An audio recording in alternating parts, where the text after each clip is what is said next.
Hello, I'm Kate Reevy, and I am the teacher for GS 121 and the coordinator for Studium Generale. And today we are honoring veterans, and I have been grateful and pleased and delighted that we're partnering today with the Veteran Services Office, the Buccaneer, Acoustonaut House of Learning, Peninsula College Longhouse, and this class Studium Generale. Strong at the Broken Places is the name of Bill Maier's presentation today. And we'd like you who are here in the little theater to please join us for a book signing and then a reception in the Veterans Services Office. Many thanks to Erin Kate Murphy, Christina Wunsey, Sadie Crow, and Tim Bry, and for the marketing team. Bill Maier says that he is grateful to the local tribes for their veteran honoring ceremonies and also for the wall that heals, which came through Port Angeles a number of years ago, for bringing together world-renowned Vietnam veterans, artists who spoke, painted, and performed illuminating works about the effects of war on young souls. Bill's book, A Boy at War, wove his 40-year history as a combat veteran counselor into the account of his tour of duty as an enlisted Marine in 1967 and 68. From 1979 through 2012, as a professional combat veteran counselor, he brought outreach services for veterans to the remote areas of the peninsula. He wrote a needs assessment for the Washington State Department of Veteran Affairs to help clarify appropriate services in tribal communities for Native American combat veterans in their catchment areas. For years, his horrific memories, as documented in this book, were similar to still photographs in his mind. He feared that those memories would come flooding over him from writing, so he delayed this account for decades. He thought he would need to be living in a domiciliary in a VA hospital to face these demons. In 28, he was able instead to tell his story at home with the support of friends, family, and mental health professionals. And I want to note again that Bill Maier and his sister Chris are the children of the founding president of Peninsula College. And today, I'd like to welcome all the elders, all the veterans, and thank you for your service. And again, thank you all for being here. We're going to begin with a blessing, and I'm going to bring the microphone to June Williams.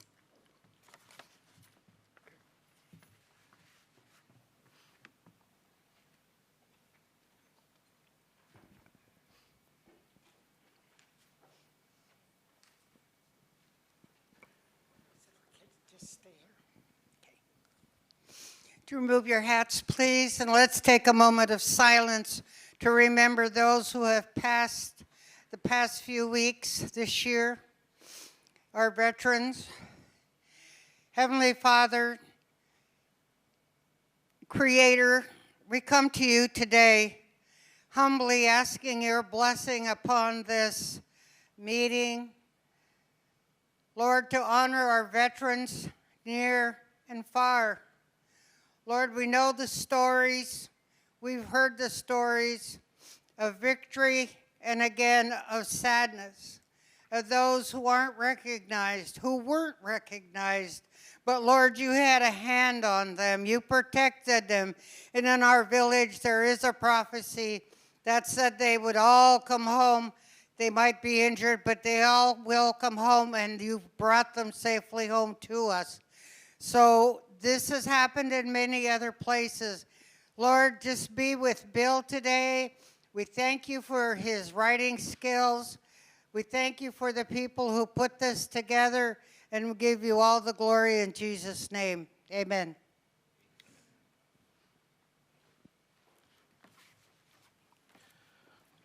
My name is Ernest Grimes. I'm the commander of our Neil Bay post in Neil Bay.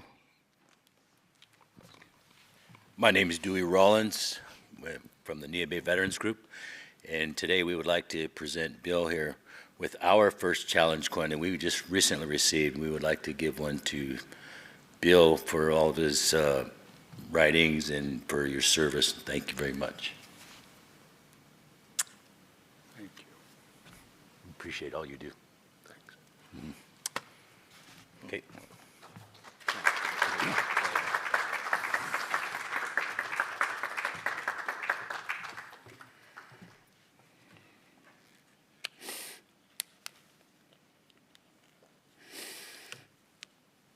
Wow. Well, welcome. As I sort of knew, I would be quite emotional for this. And I think appropriately so. There's a lot of heartfelt people here that I know about that care about the issues that are presented in this material today.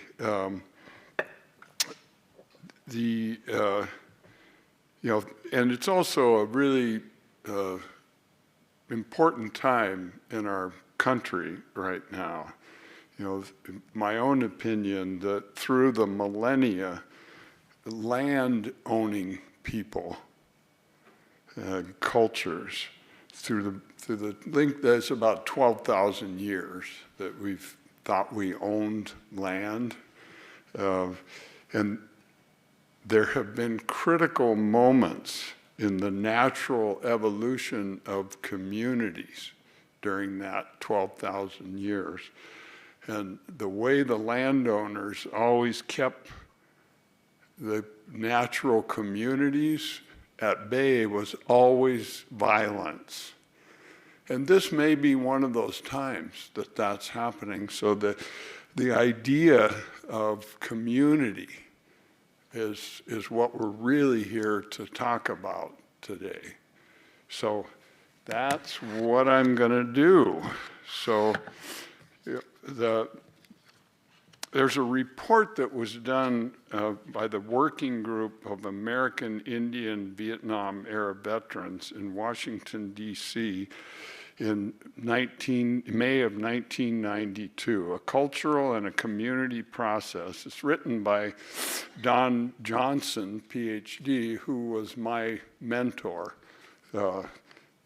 and Robin Ledoux, PhD. That war causes disharmony was well recognized among American Indian people. It was understood that post-traumatic stress disorder was something that would have to be lived with for the rest of the veteran's life. To help facilitate recovery, the entire community participated in healing ceremonies. Those of us who followed the tradition of the medicine circle experience life as a circle. Illness, in our present case trauma, deflects one out of the circle. The medicine person takes the circle and the community's support to support the injured person through appropriate ceremony, whether the sweat lodge, the pipe, or other. It is recognized that each time one returns to the trauma point on the medicine circle, there will be some deflection of the path. Here we depend on the effects of past healing and repetition of appropriate ceremonial healing. Yeah, I think you'll see the relevance of this as I get started in my readings. Trauma takes place out of the circle. Healing takes them back in. So some of the content of what I'm going to be presenting could be distressing to people. So in the rear of the theater, I have two really important people in this community. They're standing back right over there, and Kelly, to my left, is the clinical director of Peninsula Behavioral Health, who has an extensive veteran program to provide readjustment services. And then Sherry is the executive director of this incredible nonprofit that provides housing for disabled veterans. So they'll be in the rear, and particularly this first piece I'm going to read might be distressing to people, and if it is, feel free to walk out, and if you want them to walk with you for a minute, that's perfectly appropriate. So,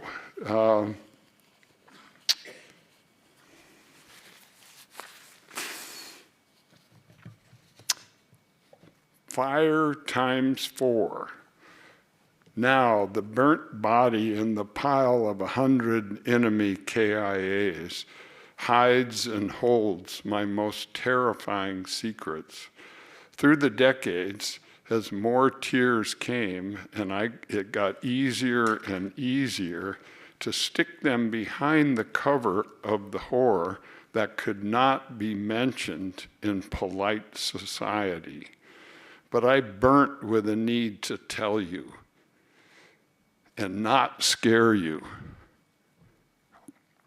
All of it was so scary.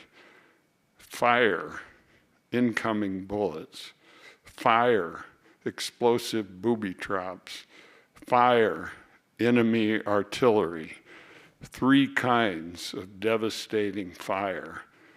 Then, in the scariest time of all, the pitch darkness, a 4th type of fire blossomed into a minute or two of blessed daylight as our 1,000,000 candle power parachuted illumination round floats down to the ground. What would happen if you shot one of those babies up above the drive-in theater? So,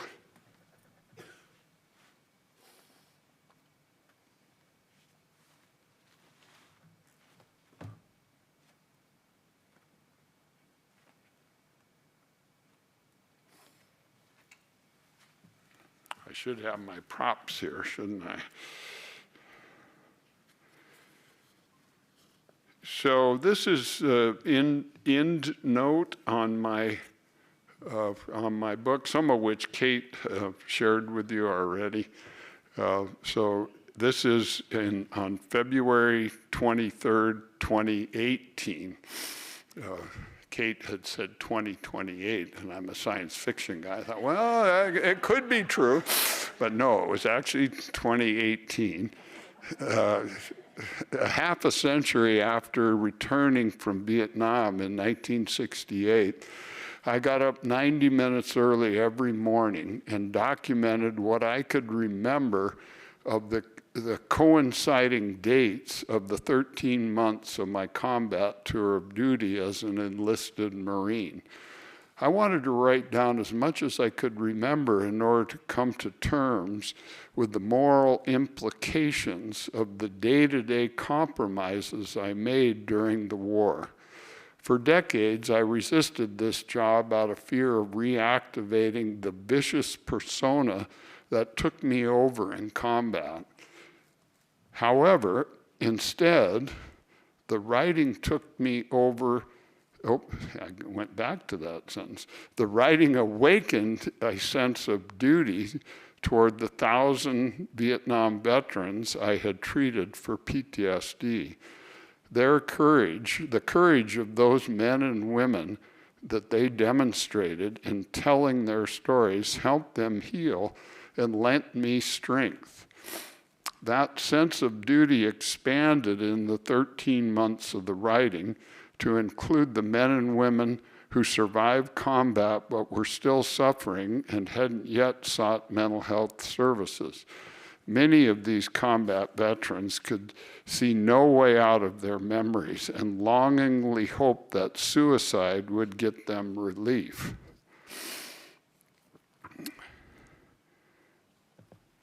This highly addictive belief grew and grew in their private hells. All the suicidal patients I treated believed their emotional suffering would end with their death. Could reading about facing my own demons and my recovery help veterans seek help? I had the added incentive that these disclosures might be sobering to young people with glamorized images of warfare. The inside look at the vast amount of time in the bush where nothing happened, many times for hours, even days, sometimes for weeks, interspersed with moments of random, chaotic violence, might illuminate the realities of how young recruits would spend their combat time. The irrevocable moral injury of killing is an intimate truth for me. And this book contains important thoughts for people thinking about participating in or advocating for war as a solution to combat, to conflict. I tried to show the war's psychological effects on me, the costs on me, as well as the costs to America with over 300,000 wounded and 58,000 killed. Despite our country's friendship with Ho Chi Minh, the president of North Vietnam, we attempted to control this fertile country against the wishes of its people. Over 3 million Vietnamese died as a result of our war.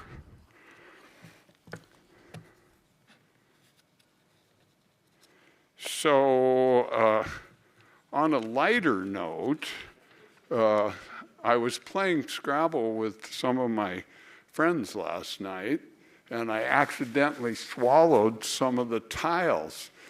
Now I'm afraid my next movement will spell disaster.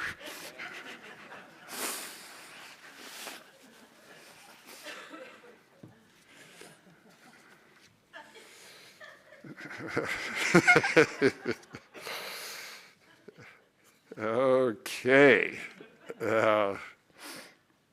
As you may have seen in the announcement for this event, 26 years ago, this college and the Wanda Fuka Festival of the Arts, which at the time I was on the board, and for 18 months before the traveling wall from Vietnam was brought here, we were planning how to best display it to the community. And as the board and I were planning, and I was on the planning committee, the college wanted to do this thing of getting Vietnam artists, poets, writers, filmmakers, painters. They wanted to bring these people here to their Studium General, and we ended up collaborating. The Wanda Fuka Festival of the Arts and the college with who they wanted to bring here. And so we coordinated to bring the Wall That Heals and Vietnam artists, Vietnam veteran artists such as Pushcart award-winning poet Bruce Weigel and many famous Northwest writers, painters, dramatists, and here to Port Angeles. We set up the traveling wall, which is a plywood, it's a half size of the actual wall in Washington, D.C., and it's embossed so you can take rubbings on it the way you do at the real wall. And we set it up in Erickson Playfield, which is right across from Civic Field. So as you hear my closing statements, that was an 11-day event. And I was honored to have been asked to do the closing statement at that event. So I want you to remember that picture, Erickson Playfield with the YMCA right over there, and then their Civic Field over there. But before I start this, I want to introduce you to a person named Major General Smedley Butler, of whom most people had never heard. But he is still, as far as I know, unless recently it's changed, he's still the most decorated American soldier ever. And in 1935, he wrote a book called War is Racket. In his well-documented book, mostly it was statistics. It was just because he had 35 years in the military. He was quite in charge. He was a general, so he knew where the money was coming from and where it was going to and why we were doing it. A quote from his book was, "There are only two reasons why you should ever be asked to give your youngsters. One is defense of our homes. The other is the defense of our Bill of Rights, and particularly the right to worship God as we see fit. Every other reason advanced for the murder of young men, which it almost always was then, is a racket, pure and simple."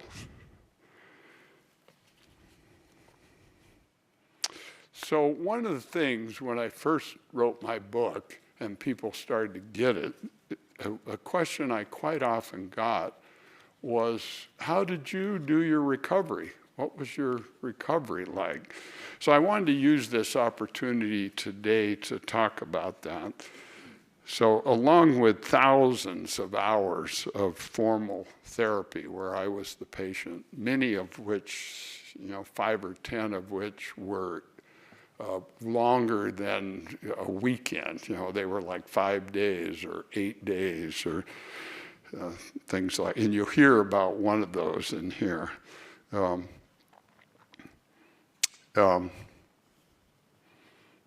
Along with those, I have done recovery from the traumas. I also attended over 100 tremendously helpful native healing ceremonies. 2 such events stand out for helping me get strong at the broken places. In 1995, I attended 5 days of sensitivity training supported by the VA and provided by the Yakima Nation in the High Chaparral of their reservation. This remote area of eastern Washington had several living quarters, a dining hall, and buildings for meetings. 3 medicine men from around the United States were brought in to help the 100 of us therapists get a feel for the spiritual life of Native people before the European settlers nearly succeeded in eradicating it. I was invited to attend because I had a contract with the Seattle Veterans Center to provide outreach counseling to combat veterans of the American-Vietnam War for the North Olympic Peninsula. The first day of the training, Monday morning, I attended a sweat lodge, as I did every day there, with 15 other men. The women's sweat lodge was separate. After breakfast, we were assigned to one of the 3 meeting rooms. In each of the rooms, there was one of the medicine men, a family of local natives that included a husband, wife, and children, and 2 elders, male and female. We were arrayed in a semicircle. Our medicine man, in the first thing in the morning, unrolled his small rug of ceremonial items. He lit his pipe and started to chant. He prayed and prayed about pain and loss. I cried softly most of that day. That was more crying than I had done for the whole of my life that I could remember. Tuesday, I cried more than the combined tears of my whole life plus Monday's tears. Wednesday, a nurse friend of mine, Ann Sheehan, held me all day. I cried more than all my previous tears combined. On Thursday, I began to feel cleansed of the massive grief from the loss of my innocence and my friends in the American-Vietnam War. No one I knew in the United States knew any of my lost friends. I also received ceremonial treatment during the 4 days I attended a Sundance in Toppenish in southern Washington State on June 29, 2012, at the invitation of local hero Carl Tiller Robinson. As I arrived at the ceremony, the two Sundancers were tethered to the tree on long leather straps attached by eagle claws pierced under the skin of their chest. They leaned back against tight straps that kept them upright as they slowly danced around the pole. Hundreds of natives camped out in the grounds. Carl and many of the local natives had arrived a week earlier to plant the pole and sanctify the area. The third day of the dancing, we veterans were dressed in regalia and allowed inside the sacred arena that included the tree and the two dancers. Each veteran was allowed to pray at the tree. 400 Native family members were in the arbor surrounding the area, shaded from the hot sun. They were drumming, chanting, and singing. I approached the tree, and the sounds around me swelled. I knelt in prayer with my forehead on the sacred tree. A wave of grief for my brothers in Vietnam washed over me as I started to pray, and the families amplified their sound to a crescendo of wailing. Slowly sobbing, I calmed down until another wave of tears came over me, and the family responded to the shivers running through me again. The third and final crescendo was the most powerful. When all the veterans had completed their prayers, the families, men, women, and children, lined up at the entrance to the arbor. I felt a swelling of pride and acceptance as each person took both of my hands, looked me in the eyes, and welcomed me into their life. So now we're going to get into the actual book. Oh, I don't see time. That would be nice. Great. Okay. So I'm going to start just with the first page of the actual book itself. So this is chapter 1. It's a lifetime of trauma in the first week. It's February 23rd, 1967. Each chapter starts with a quote from some famous author. To write of war is to reach at that, I gotta be in the light. Reach as close as possible to that which cannot be lived through. And that's James Hillman, The Terrible Love of War. I twinkle a flirtatious goodbye to the red-headed waitress and then stumble and bump into the seat back. Embarrassed now, I turn and flash her a cockeyed grin. She smiles back at me and says, "Good luck to you, Marine. I have a spring in my step from our friendly exchange and trip on the door outside. One moment, I'm in the Boeing 707's cool interior. The next, I am hit by a humid blast furnace heat of the Da Nang airfield. The line of GIs exits the plane ahead of Ken Boyd and me and heads toward the cluster of tents, contrary to yesterday's staging in Okinawa, Japan. that airfield, which was regular military base with solid buildings and paved roads and runways. Everything I see in Da Nang airfield, except the tarmac runway, is made of dirt and tents. The steamy air smells of what I will later find out is rotting fish and human feces used for fertilizers. Like any airfield, this one is surrounded by flat terrain. Immersed as I am in the smells and deafening noise from the planes, helicopters, jeeps buzzing around, terror takes me over, and I forget about the attractive girl I left in the plane. Nobody tells us what to do or where to go. I'm afraid that bullets will start flying at any minute.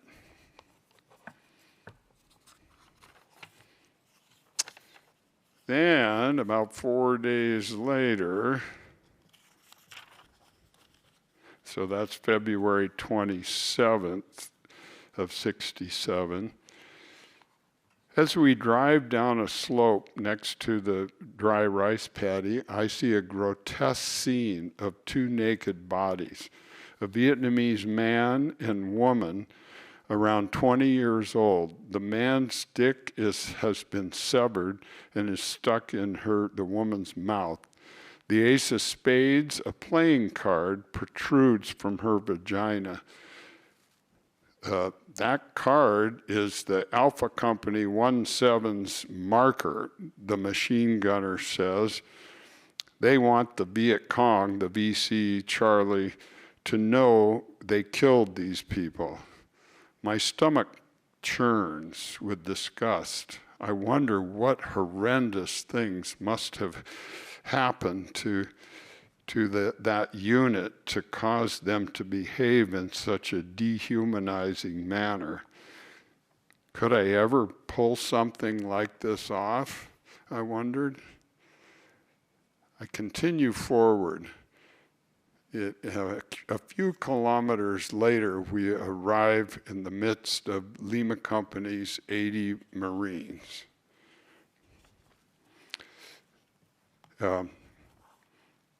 Brown and Heller, two grunts, infantry marine MOS 0311, descend. With our packs and the extra pounds of our mortar rounds, McCormick and I awkwardly haul our heavy asses down the ladder on the side of the track. Marines from Lima Company have gathered around the open back end of the two Amtraks. This is Del Malanska, who will be you'll be the ammo humper for. Butch Austin, the mortar squad leader, says to me, and leads us over to the two of the three mortar pits. I see that Dell is a couple of inches taller than I am and 70 pounds heavier, of all muscle. This is your gunner, and then he points over at, this is your gunner, Butch says to McCormick. Mo is a black-skinned, broad-shouldered, athletic-looking guy who is a few inches shorter than me.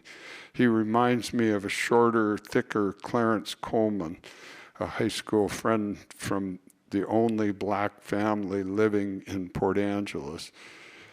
I bring a box of sea rations over to Dell's gun so they can split them up. My company and I finish unloading food and ordnance and water from the Amtraks. Everyone fills their cartridge belts with bullets, their canteens with water, and their packs with supplies. Then, 15 minutes after the four of us new guys arrive at the Lima Company bivouac, the Americans leave with our, the Amtraks leave with our garbage. McCormick Maier tail end Charlie. You'll be the furthest back people covering our rear, Butch says as our company departs. A sniper behind McCormick and me begins shooting at us the moment the company's last man in front of us walks over a hill and disappears. He and I stare at each other, unsure of what to do. Do we return fire from such a vulnerable position, or do we look for cover? But the rest of the crew is probably leaving. Instead, we take off running and catch up with them, stumbling under the weight. We make our way up to the rest of the company and adjust our spacing. Proper spacing means maintaining visual contact while remaining as far apart as possible so that a grenade can't get more than one of us at a time. For the next 5 hours, we patrol for no apparent reason. So the way I wrote this book was just the combat. But in the editing of the book with professional editors, they suggested that I throw in anecdotes of before Vietnam and after Vietnam. So that's where we get introduced to a little bit of the work I did as a combat veteran counselor. So this is chapter 10, and it's after Vietnam, and I was sitting at my desk at the Lower Elwha Tribal Center when the receptionist buzzed me. Marjorie Joan is on the phone for you, crying and hysterical. I was renting a business office from the tribe for my Vietnam veteran, combat veteran readjustment counseling service. Thanks, Virginia, I replied, put her through. It was only 1 year into my federal contract to provide this kind of support to veterans. Ed Jones, her husband, was probably another suicidal Vietnam veteran, but in the 3 months of his weekly Tuesday afternoon counseling sessions with me, he had yet to disclose his level of desperation. Like a lot of my VA clients back then, Ed was gruff, suspicious guy. In spite of being 6 feet tall with big shoulders, a barrel chest, and a slightly bigger gut, I saw him as a man who was more scared than intimidating.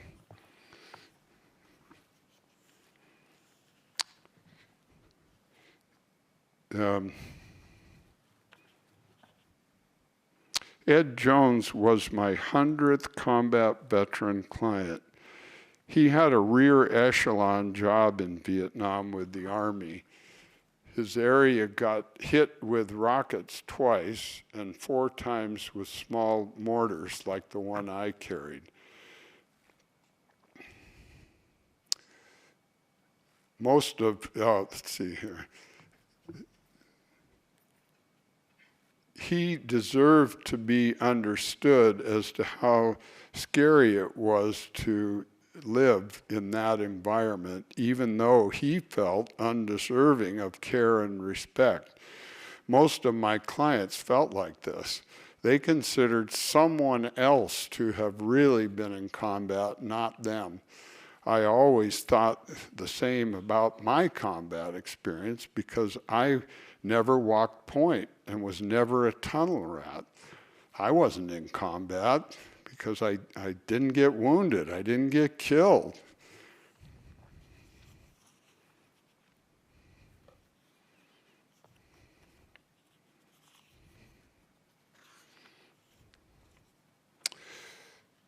So Ed, his treatment to this point was limited to him getting used to me asking him about some current life situation and how he felt about it.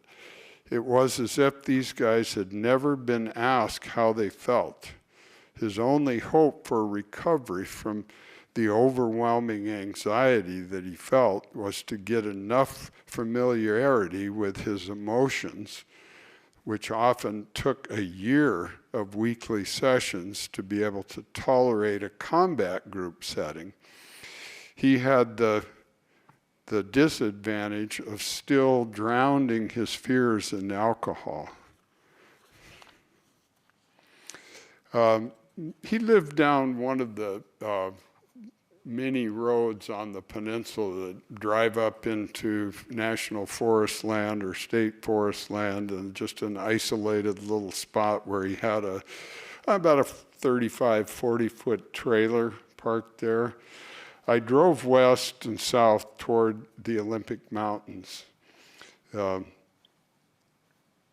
I drove up to the trailer, Ed came out with his .45 pistol and said, "What the heck are you, what do you want?"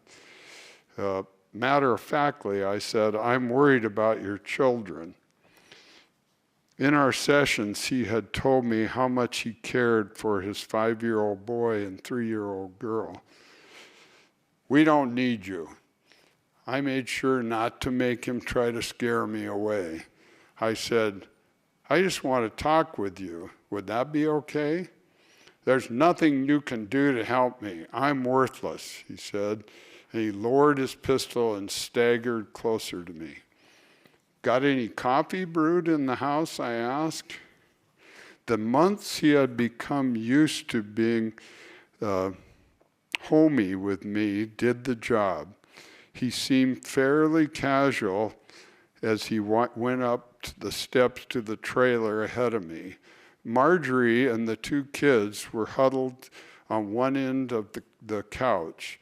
As Ed moved into the kitchen to get me a cup of coffee, I signaled for them to move to the other side of the room by the door so I could be between them and Ed. Keeping the attention on me, I maneuvered him to the couch when I had my cup. As he waved the gun up in the air, "Blankety blank all you, blankety blank life. You're all against me." But he was moving toward the couch and not paying attention to his family. Marjorie quietly went out the door that I had purposely left open. Then I said to Ed, "That's a nice pistol. I carried one just like that in Nam." Once the family had driven away, he seemed to forget about how angry he was. He grumbled, "Damn, I'm out of beer." Great, I thought. If I can just distract him long enough, he'll probably fall asleep. Lo and behold, there was a snoring drunk on the couch a few minutes later. So then the more body, how much time have I got, Kate? 5 minutes. Oh, no time for questions. I've got 5 minutes of reading or questions. Any? Okay, let's do the reading. Okay, chapter 12. Shocked. This now is May 24th, 3 months into my tour. The quote is, "The ears were hung by string around their necks." It's similar to the psychology that lies behind Letterman jackets. Carl Melantis, 2011, What It's Like to Go to War. 29 of us, the 2nd platoon and our gun team, travel along in sweep formation on a search and destroy mission. I patrol with the memory of talking about God and remember my Methodist religious training of my youth. Thou shalt not kill. And continue the internal debate from the previous month about who to shoot and who not to shoot. Who exactly are the good guys and who exactly are the bad guys? The issue is that when someone appears in the dense forest, I need to resolve this good-bad quandary quickly before they shoot me. As we sweep further away from the rest of the company, the impossibility of making a clear moral decision begins to sink in. If someone appears from the bush in front of me, ready to kill me, I will only survive if I shoot first and need to hit any VC before they shoot. Both the good Vietnamese and the bad Vietnamese wear black pajamas and conical hats with nothing to tell them apart. I continue to ponder God's directive, although the answers seem obvious, i.e., thou shalt not kill. However, many of my friends have died, and my safety necessitates immediate action. The argument shifts to whether I am a standalone actor, as I have always been, or a component of the big green killing machine. What is my primary goal if I'm guided by the machine's thinking? I am responsible for all the machine's property. All my friends and I are the property of the United States government.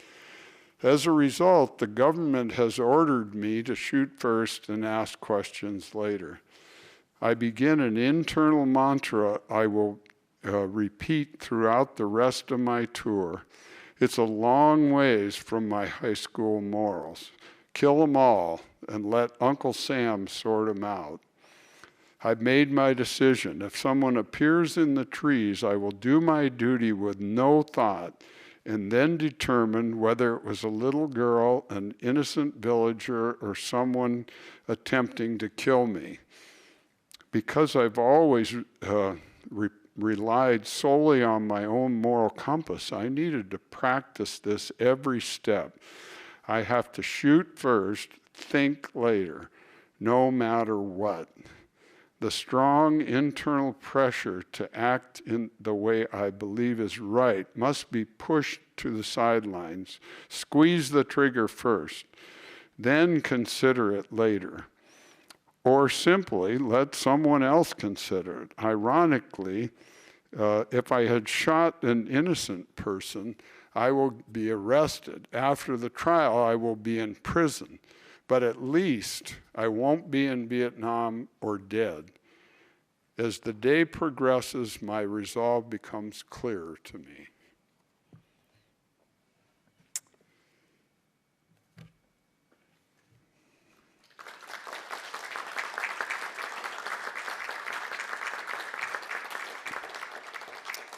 Thank you very much for having me.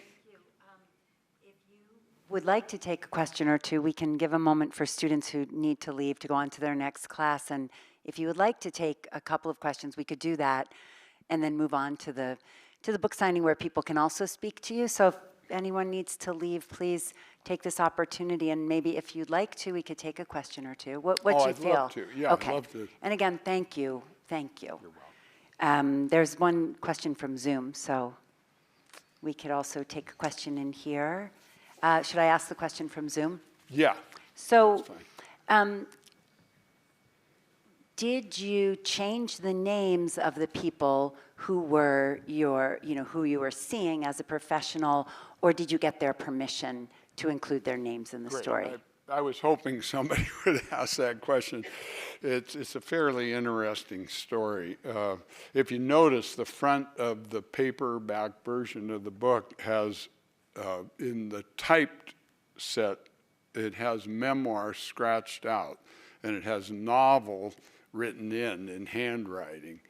And the reason that is there's an office called the Defense Office of Pre-Publication Security Review.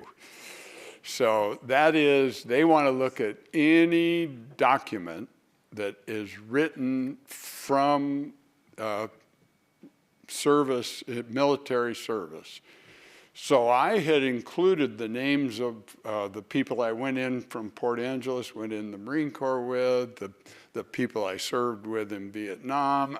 My unit was in there, all this kind of stuff. But I was with the 1st Battalion, so get this right, 3rd Battalion of the 1st Marines. There was also, right in my area, the tactical area of responsibility, was the 3rd Battalion of the 7th Marines. So the battalions meant the company names were the same. So I could say that I was with Lima Company, but I was with 1-7 instead of 3-1. But I had to change every name of everybody I served with. And so that's how I did that. Okay, is there other questions? Thank you. Are there any questions? Dr. Lovejoy can bring the mic to you. Thank you, Dr. Lovejoy. Hi, Bill. Hi, Gail. Do you have any desire to go back to Vietnam? Oh, definitely. Okay, you haven't done that yet, but you would like to go back. Yeah, and I always thought I would need to write this book in Vietnam, just because there were so many climate and physical features of Vietnam that I was afraid I wouldn't be able to write. I did find a website that would give me the exact weather in 1967 every single day, what the moon was doing, what the wind was like, and so all those factors that meant so much in combat, I got those written down before I started writing in the morning. So I didn't feel like I needed to, but you can ask Lois, my partner, when I first, because she and I got together right about the time I had started writing before that, but I had told her, well, is there any chance we might go to Vietnam and I could sit and write there? And so it's a thing I was thinking about, and so now that it's done, I would want to just go to visit to see what it's like. This is more of just a comment and a thanks to Dr. Helen Lovejoy, who brought the film Healing the Warrior's Heart here to Peninsula College. And, you know, the stories that you had of community and of the generosity of those circles and groups for healing, you know, in the Yakama Nation and other places are so moving to me. And the story in Healing the Warrior's Heart in that film is so poignant that when we had it here, students were asking if they could bring it to their friends and family. And now it's available, open source. You can just search it, and I think it's through PBS. Is that right, Helen?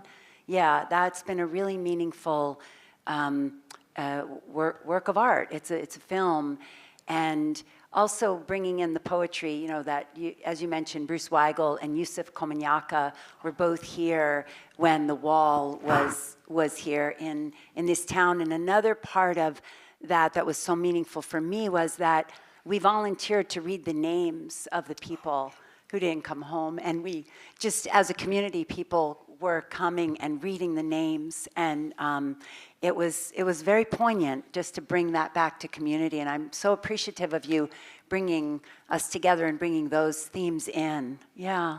Other questions or comments?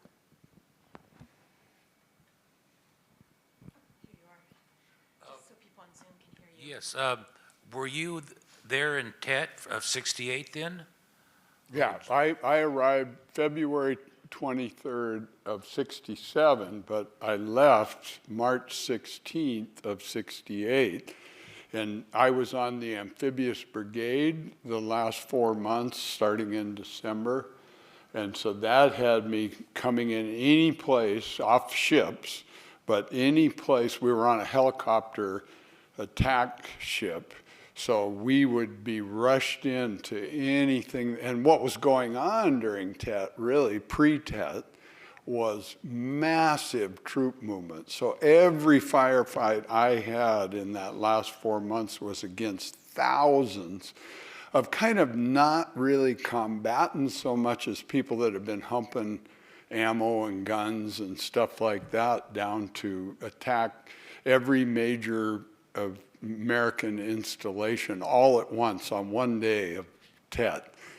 And with Westmoreland in November, about this time, had said they couldn't mount, North Vietnamese, Viet Cong couldn't mount any kind of an attack anywhere, any major attack, couldn't happen. And that was given to the American public as if that were true. And it wasn't malicious, it was they had no idea.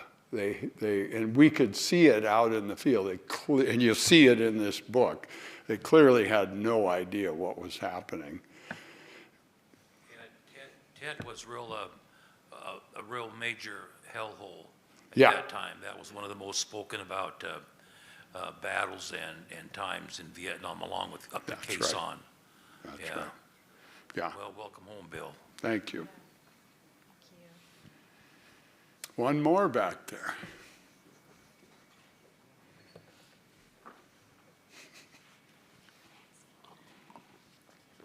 Is the wall still being traveling around the country? You know, have been through the years a number of walls.